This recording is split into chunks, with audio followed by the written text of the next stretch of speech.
Israel had hundreds of targets already locked and ready, each one carefully identified and designated for destruction as part of a large-scale operation. Just 1 hour before the jets were due to take off, the mission to carry out Israel's biggest strike on Iran was abruptly called off.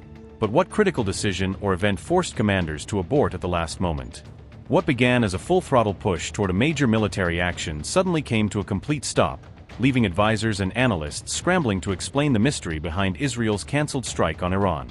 The Israeli Air Force chief admitted that plans for a major strike on Iran were effectively killed off by a deep and specific fear, a concern that ultimately outweighed the operational momentum. Israel was reportedly poised to strike deep into Iran's heartland, yet at the 11th hour a single leader raised their voice and said stop, halting the operation and changing the course of events. The Israeli Air Force chief publicly confirmed that a major, carefully planned strike on Iran, scheduled for last week, was abruptly called off before it could be carried out. Major General Omer Tischler said the Air Force had spent weeks preparing for a massive operation slated for June 8, with detailed planning and assets positioned for execution. Tischler revealed the unexpected cancellation in a message he sent to troops on Tuesday, according to the Times of Israel, acknowledging the decision and its impact on personnel. Despite the broader operation being called off, Israel carried out a series of limited retaliatory strikes against selected Iranian targets prior to halting the larger mission. Those limited strikes followed an escalation in which Iran launched ballistic missiles toward Israeli-controlled territory, prompting a measured military response. Israeli jets reportedly struck dozens of targets approximately 1,500 kilometers inside Iranian territory, reaching deep into the country to neutralize strategic sites. Reports indicate the attacks caused damage to key Iranian air defense systems and other military assets, degrading Tehran's ability to respond quickly. He said pilots and entire squadrons had been fully briefed, armed, and standing by, ready to taxi and take off at a moment's notice. In a dramatic last-minute decision, the operation was halted just 1 hour before the aircraft were scheduled to depart, leaving forces grounded after final preparations.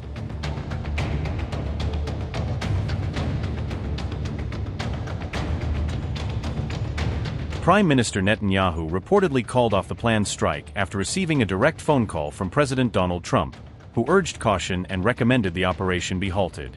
During that conversation, Trump urged Israel not to escalate the conflict further with Iran, warning that a wider confrontation could have far-reaching and destabilizing consequences.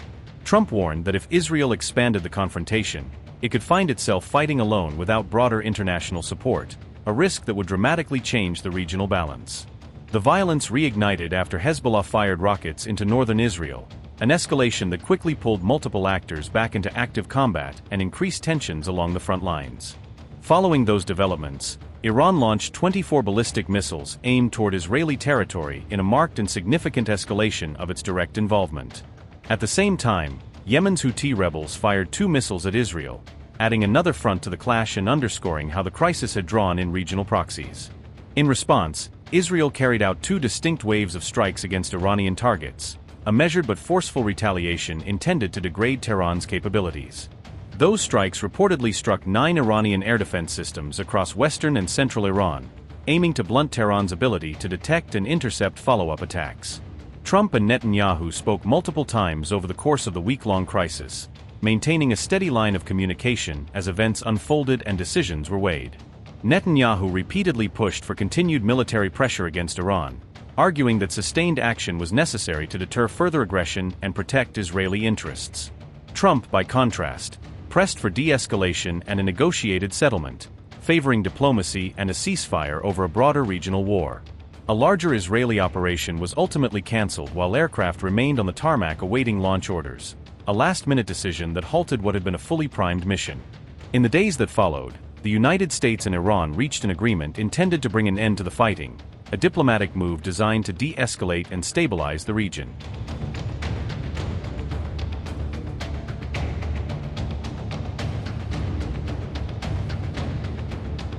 As Israel's war in Lebanon deepened, Iran responded by unleashing missiles on several of the country's key air force hubs, widening the confrontation far beyond the immediate front. Military Watch reported that Iran fired multiple missile salvos on June 7 and June 8, suggesting a coordinated operation rather than a single symbolic launch. The IRGC framed the strikes as a warning to Israel over its actions in Lebanon, casting them as a direct response to ongoing operations north of the border. Tehran claimed that the operation was aimed at Israeli military facilities across the country, signaling that no single base would be considered off-limits in a wider clash. The reported strikes focused on Ramat David, Nevatim and Tel Nof air bases in northern and central Israel, three pillars of the Israeli Air Force's day-to-day operations. Tehran repeatedly described the bombardment as a warning over Israeli military operations in Lebanon, hinting that a much heavier response could follow if its red lines were ignored.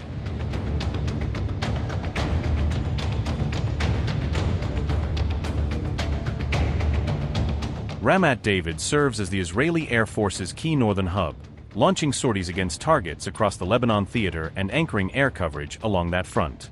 The base reportedly hosts three frontline F-16 squadrons, making it one of the densest concentrations of Israeli combat power anywhere in the country. Analysts warn that successful strikes on Ramat David could threaten aircraft on the ground and severely disrupt flight operations at a critical moment in the war. Ramat David lies in northern Israel, just a short flight from the Lebanon front, positioning it on the first line of any northern escalation. It acts as a major hub for air operations targeting Lebanon, with jets routinely cycling in and out on missions across the border. The base hosts three frontline F-16 fighter squadrons, giving it substantial strike capacity at any given time. Among them is Squadron 101, the historic 1st Fighter Squadron, one of the most storied units in Israeli aviation history. It is also home to Squadron 105, known as the Scorpion, which has played key roles in past conflicts. Squadron 109, the Valley, rounds out the trio, adding further depth to the base's combat roster. Taken together, these squadrons represent more than one-third of Israel's active F-16 fleet, underscoring how vital the base is to overall air strength.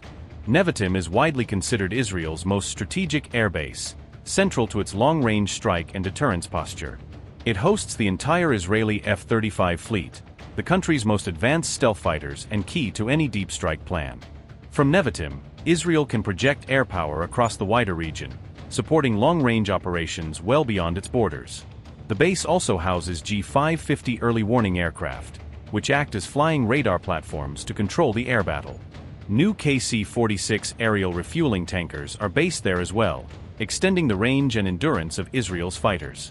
Together, these assets make Nevatim a critical force multiplier, amplifying the reach and lethality of the entire Israeli Air Force. Nevatim also functions as a key node for command, control and support missions, tying many of Israel's air operations together. Tel Nof is another major Israeli Air Force installation, long embedded in the country's core defense architecture. It sits south of Tel Aviv, close enough to protect the country's central heartland while still projecting power outward. The base hosts several fighter squadrons, providing additional strike and air defense capacity when crises erupt.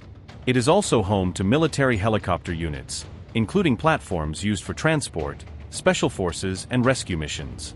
Tel Nof supports vital logistics and command functions, making it more than just a launchpad for aircraft. For any adversary, Tel Nof would be considered a high-value target due to the mix of assets and command infrastructure on site. Its role is crucial to sustaining prolonged air operations, keeping sorties flowing even during extended campaigns.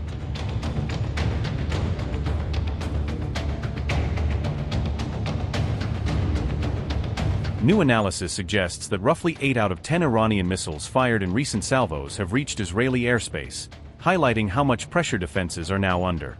Months of sustained combat have depleted both Israeli and U.S. anti-ballistic missile stockpiles across the region, raising questions about how long high-intensity interception can be maintained. Iran and its allies have also attacked and damaged key U.S.-linked radar sites that once formed a regional early warning net, creating potential gaps in the shared air defense picture. Newer Iranian missiles are being fielded with multiple warheads, maneuvering re-entry vehicles and even hypersonic-style gliders, all designed to make interception harder and strain Israeli systems further.